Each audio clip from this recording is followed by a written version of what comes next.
नमस्कार। कैसे हैं आप सब? उम्मीद करता हूँ आप लोग स्वस्थ होंगे और मस्त होंगे। आरो यारो 2023 की सीरीज में हम देख रहे थे इंपॉर्टेंट टॉपिक्स, और आज जो सब्जेक्ट कवर करेंगे हम वो करेंगे एनवायरनमेंट। और इससे पहले हम हिस्ट्री, ज्योग्राफी, पॉलिटी, इकोनॉमी, ये मेजर सब्जेक्ट कवर कर चुके हैं। और अगर हम पिछले कुछ समय की बात करें, यानी मैं बात करूं 2016, 2017 और 2021, तो ये 3 साल ऐसे रहे जो आयोग ने सवाल पूछे। इन तीनों साल में एनवायरमेंट से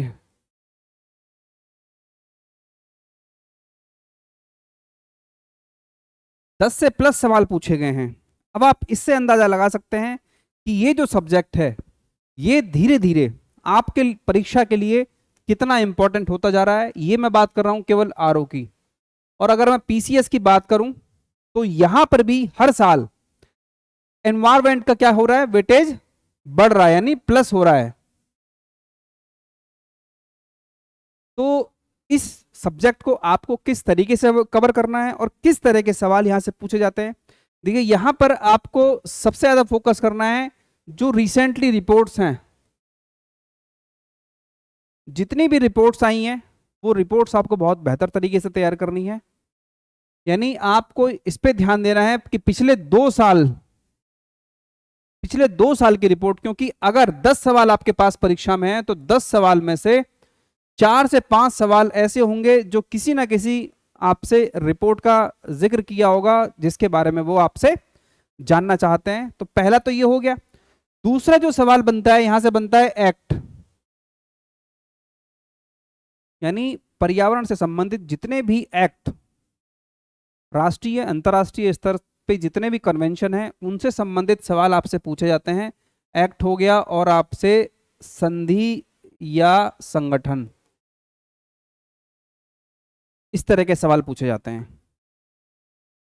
बाकी जो टॉपिक हैं उस टॉपिक के अकॉर्डिंग किस किस तरीके सवाल पूछे जाते हैं, आपको कौन कौन से टॉपिक सबसे इंपॉर्टेंट है वो हम आगे डिस्कस करेंगे। तो करंट के लिए आपको इस पे ध्यान देना है, रिपोर्ट्स पे, एक्ट्स पे ध्यान देना है, और जितने भी संधि संगठन हैं अंतर्राष्ट्रीय स्तर पे या राष्ट्रीय स्तर पे, उन सब पे आपको बहुत बेहतर पकड़ बनानी होगी। क्योंकि ये 2 सेक्शन ऐसे हैं कि आपका 50 to 60% एरिया कवर कर देते हैं आपके एनवायरमेंट का।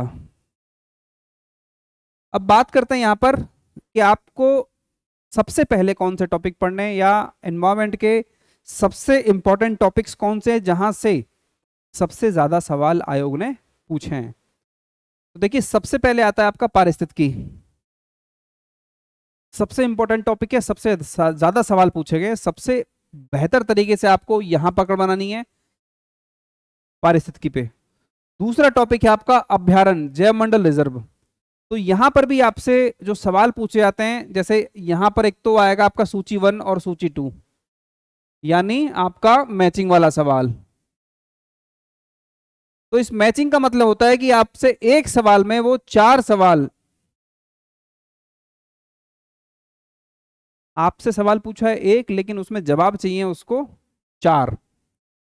तो ये और इसके साथ साथ वन एवं वन्य जीव, तो ये 2 टॉपिक अगर आप बहुत अच्छे से तैयार कर लेते हो, देखिए ये आपका मैक्सिमम कवर हो जाएगा कि वो 3-4 पेज की, 5 पेज की टेबल है। उसके अलावा उससे संबंधित जितने भी, जैसे वन्य जीव है, इससे संबंधित जितने भी एक्ट हैं या कोई योजनाएं हैं, स्कीम्स हैं, वो कब कब शुरू हुई है ना, किससे संबंधित है, तो ये सारी चीजें 3 टॉपिक आपके मेजर हैं। उसके बाद चौथा टॉपिक आता है प्रदूषण। ये टॉपिक कहीं ना कहीं रिलेट करता है करंट से।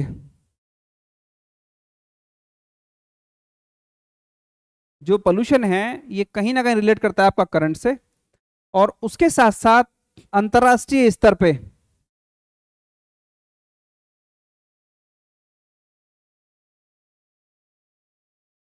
अंतर्राष्ट्रीय स्तर पे जितने भी इससे संबंधित प्रयास किए जा रहे हैं, ये हो गया। साथ में राष्ट्रीय स्तर पर जो भी प्रयास हैं सरकार के द्वारा, तो ये टॉपिक बहुत इंपॉर्टेंट है, बहुत अच्छे से आपको इसको कवर करना है। और धीरे धीरे हर एग्जाम में इसका वेटेज बढ़ रहा है पोल्यूशन का, क्योंकि जैसी समस्याएं हैं, जिस तरीके की समस्याएं आप देखते होगे आपके आसपास भी बढ़ रही हैं, तो वो चीज़ें आपके लिए बहुत इंपॉर्टेंट हो जाती हैं। तो हो सकता है कि आने वाले टाइम में इसकी जो प्लेसिंग है वो इनसे ऊपर चली जाए। तो पोल्यूशन यानी प्रदूषण को आपको बहुत अच्छे से तैयार करना है। उसके बाद आता है आपका जैव विविधता। पांचवा टॉपिक है आपका जैव विविधता।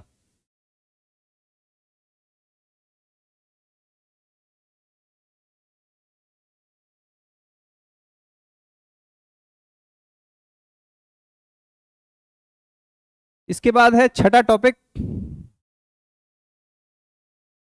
पर्यावरण एवं सतत विकास। तो सतत विकास आप सभी को पता है कि कितना इंपॉर्टेंट है। और देखिए आपके पास ये टोटल 10 टॉपिक हैं, और इन 10 टॉपिक में अगर मैं बात करूं तो कोई भी ऐसा टॉपिक नहीं है जिसके लिए मैं ये कहूं कि आप इस पे थोड़ा सा अगर कम काम करेंगे तब भी काम चल जाएगा, क्योंकि इनमें सवाल पूछने का जो ट्रेंड है वो बहुत ज्यादा है, उसमें डिफरेंस नहीं है, बहुत ज्यादा अंतर नहीं है। 10 टॉपिक हैं, 10 के 10 इंपॉर्टेंट हैं। जैसा आपको पहला तैयार करना है वैसा ही आपको 10वां भी तैयार करना है, क्योंकि क्वेश्चन में बहुत ज्यादा वेरिएशन नहीं है। कई बार क्या हुआ है कि वहां से ज्यादा सवाल पूछ लिए गए हैं। कई बार ओजोन परत क्षरण से वैकल्पिक ऊर्जा आपको पता है कितना इंपॉर्टेंट है आज के सिनेरियो के हिसाब से, तो धीरे धीरे इसकी इंपॉर्टेंस बढ़ेगी, तो इसकी प्लेसिंग में क्या होगा, एनहेंस होगी, इनरिच होगी, यानी बढ़ेगी। हरित गृह प्रभाव और जलवायु परिवर्तन, आप ये देख सकते हैं कितना इंपॉर्टेंट इशू है। तो मेरा कहने का मतलब है कि ये जो 10 टॉपिक हैं, इन 10 टॉपिक पे आपको बहुत बेहतर तरीके से कमांड बनानी होगी। ये सेगमेंट ऐसा है कि जो धीरे धीरे हर साल, अभी अगर 10 सवाल हैं तो आने वाले टाइम में 15-20 सवाल तक का वेटेज ये सब्जेक्ट ले जाएगा। तो अगर आपने इस पे बहुत बेहतर तरीके से अब काम कर लिया एनवायरमेंट पे, तो इसका बेनिफिट आपको पीसीएस में मिलेगा। इसका बेनिफिट अगर आप आईएएस देते हैं तो आपको बेनिफिट वहां पे मिलेगा। ये कहने के लिए तो बहुत छोटा सब्जेक्ट है, लेकिन जहां आपको पॉलिटी,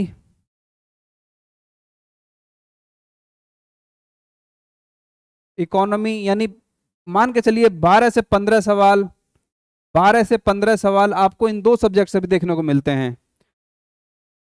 वहीं एनवायरमेंट भी आपको आज की डेट में 12 से 15 क्या 17 सवाल देने की कंडीशन में है, और टॉपिक कितने आपके पास, केवल 10। हम टाइम पहले डिसाइड कर चुके हैं, जो स्टडी प्लान है कि आपको कितना टाइम इसके लिए निकालना है, कितने टाइम में आपको एनवायरमेंट कवर करना है, और बहुत ज़्यादा सोर्स के पीछे आपको नहीं भागना है। कोई भी एक सोर्स आप बहुत बेहतर तरीके से फॉलो कीजिए। एनसीईआरटी हैं, इग्नू के नोट्स हैं, जो आपको समझ में आता है आप उसको फॉलो कीजिए।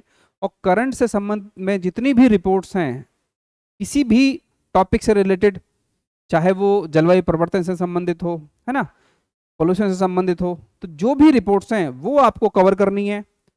फॉरेस्ट रिपोर्ट होगी, वहां से आप देखते हैं अक्सर 1-2 सवाल पूछे जाते हैं, है ना। तो जितनी भी चीजें हैं, एनवायरमेंट को आपको करंट के साथ तैयार करना होगा, तब कहीं जाकर आप 80-90% की एक्यूरेसी के साथ यहां सवाल ठीक करेंगे। 10% मार्जिन में वो लेके चलता हूं जहां पर आपको थोड़ा बहुत कंफ्यूजन हो, या सवाल कुछ ऐसा पूछ लिया है जो आपने ना पढ़ा हो, यानी वो सवाल जो आपको परेशान करने के लिए पूछा गया है जानबूझ के। तो ये है आपका एनवायरमेंट, और किस किस तरह से आपको पढ़ना है, ये 10 टॉपिक हैं।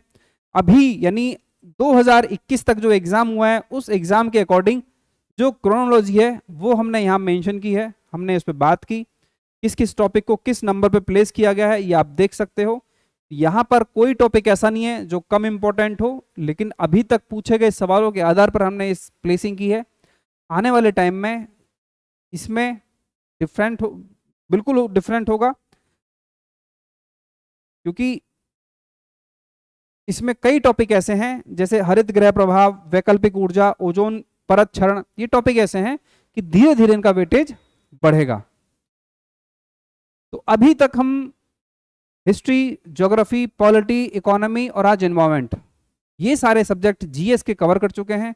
अब इसमें हमारा बचा हुआ है एक साइंस, यानी आपका बचा है विज्ञान, सामान्य विज्ञान। और उसके बाद हम डिस्कस करेंगे हिंदी में कि आपको हिंदी में कैसे काम करना है डेली बेसिस पे। और उसके अलावा जीएस की अगर मैं बात करूं तो जीएस में दो काम हमें करने हैं आने वाले टाइम में। एक तो हमें कोई भी सब्जेक्ट, मैं सबसे पहले शुरू करूंगा हिस्ट्री से, कि जो हिस्ट्री के मैंने आपसे टॉपिक बताए उन टॉपिक को विद इन अ टाइम, अगर हमने स्टडी प्लान बनाया है उस स्टडी प्लान में के अकॉर्डिंग जो टाइम है उस टाइम में हमें कैसे कवर करना है। तो हम डेली 1 या 1.5 घंटे के क्लास के आधार पर उसको लेके चलेंगे और टॉपिक वाइज कवर करेंगे, साथ में उससे संबंधित जितने भी क्वेश्चन हो सकते हैं, यानी जो आपका प्रैक्टिस सेट है इनसे संबंधित क्वेश्चन करेंगे। इसके साथ साथ इस टॉपिक से संबंधित जितने भी पीवाईक्यूज हैं उसको भी हम क्लास में ही डिस्कस करेंगे। इसका बेनिफिट ये होगा कि एक तो आपने पीवाईक्यूज देख लिया कि किस तरह के सवाल पूछे गए हैं, दूसरा आपने ये देख लिया कि जिस तरह के सवाल पूछे गए हैं क्या वो चीजें हमारी कवर हो रही हैं, और उसके आसपास जहां से सवाल बनने की संभावना है वो चीजें भी उस टॉपिक से कवर हो गई हैं, और जिसका फायदा हमें मिलेगा कहाँ, एग्जाम में। और उससे संबंधित क्वेश्चन सॉल्व करने से बेनिफिट ये होगा कि आपकी सारी चीजें क्या हो जाएंगी, आपको याद हो जाएंगी। अगर आपने क्वेश्चन सॉल्व कर लिया तो थोड़ा सा आपकी प्रैक्टिस हो जाएगी, इसका बेनिफिट आपको एग्जाम में मिलेगा। और हमारा टारगेट अभी भी वही है, और मैं पहले भी कह चुका हूं आपका टारगेट ये होना चाहिए 160 प्लस। आप कर सकते हैं बहुत बेहतर तरीके से अगर आपको फाइनल सिलेक्शन लेना है तो आज के लिए इतना ही, मिलते हैं आगे नए सेशन में। Thank you.